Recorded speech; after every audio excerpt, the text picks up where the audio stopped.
Hello? Anyone home? Few minutes later. সর্ষে পোস্ত পেঁয়াজ আর কাঁচা লঙ্কাটাকে পেস্ট করে নিয়ে নুন আর হলুদ দিয়ে মাছটাকে মেখে ভেজে নিতে হবে তেলের মধ্যে। তারপরে ভাজা হয়ে গেলে ওই তেলের মধ্যে আস্ত জিরে দিয়ে দিতে হবে।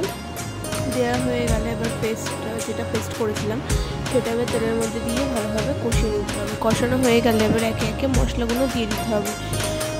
দেওয়া হয়ে গেলে এবার ভালোভাবে নেড়ে চেড়ে কষিয়ে নিতে হবে অল্প অল্প জল দিয়ে।